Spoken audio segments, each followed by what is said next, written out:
Hi, my name is Daniel Arsham. I'm a visual artist. Welcome to my studio in Brooklyn. A lot of what I do and what I'm interested in is the manipulation of architecture. And oftentimes I'm doing this by taking the materials of the architecture itself and causing it to perform or act in ways that we're not used to seeing it.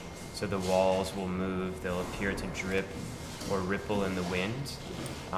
Or I'm using architectural materials like shattered glass and composing them into other forms.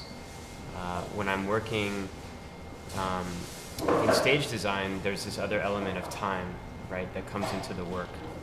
When we think about painting as a two-dimensional thing, think of sculpture as a three-dimensional. So stage or any work that has an element of time can be thought of as in the fourth dimension.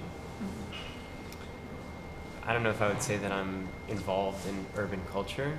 I have some friends that work in the fashion industry, and friends like Pharrell who work in the music industry, and I think that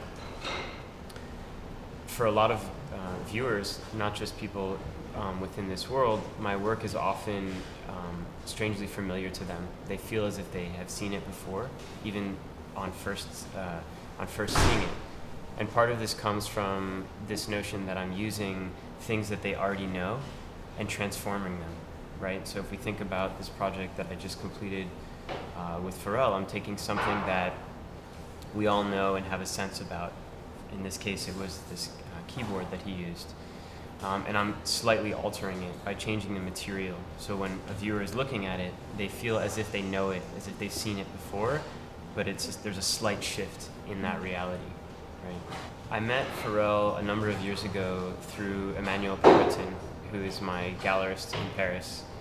And we've sort of kept in touch, and I would see him occasionally at different events. And he's always been talking since I've known him about doing something together. And he happened to be in the studio a little over a year ago. We started discussing possibilities. And I have been working in this arena of the manipulation of objects that are sort of antiquated technology, things like old cameras and old cell phones.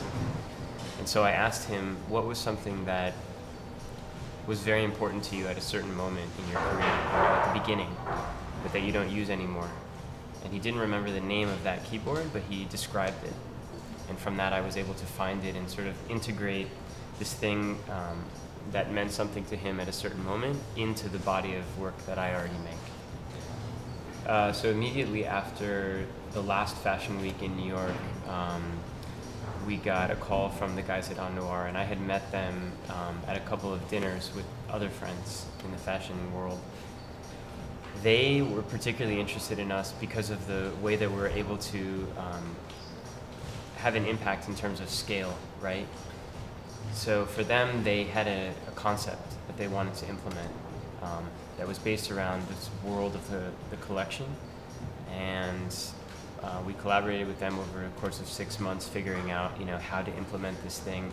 Their notion of a presentation or a runway show is more like a theatrical presentation, rather than just seeing models walk down a runway. They really want to create this complete universe that their collection can fit inside of.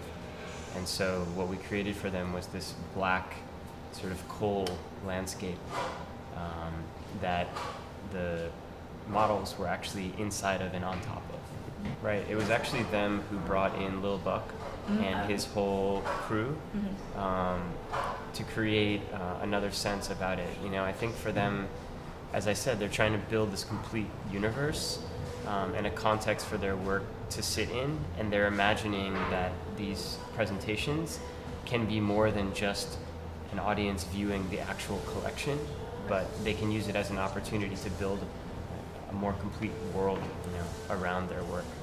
So this collaboration with Chris Stamp is not out yet. What we were wearing at the event was just the initial prototypes. So for me, it's always about a process of working with someone and figuring out all of the details of it. So we were satisfied in some ways with it, but that's going back to the production facility, and we're still working out the details to make it perfect. And it'll probably be released during Fashion Week in the spring. The graphic is a painting that it's a series of paintings that I created in around 2009 that were based on Greek and Roman busts, in which I inserted these cube forms into the eyes and then repainted the sculptures, almost this historical alteration. So for me, I'm looking at something and I'm saying, if I can take something from the past and sort of join it with the future, can I make something look as if it had always been sculpted that way? So the cubes that are in the eyes of these figures look like they're made out of the same stone or marble, and that the works had been originally sculpted like that by the Greeks or the Romans. We're slated to release the first complete collection, a book on Snarchitecture that will cover the first 5 years of the practice. That's being published by Oh Wow out of Los Angeles. Great. Well, the Weeknd album just came out, so I've been listening to that on heavy rotation for the last couple of days. It is a good album. And looking forward to his shows here next month. Thanks for coming by the studio.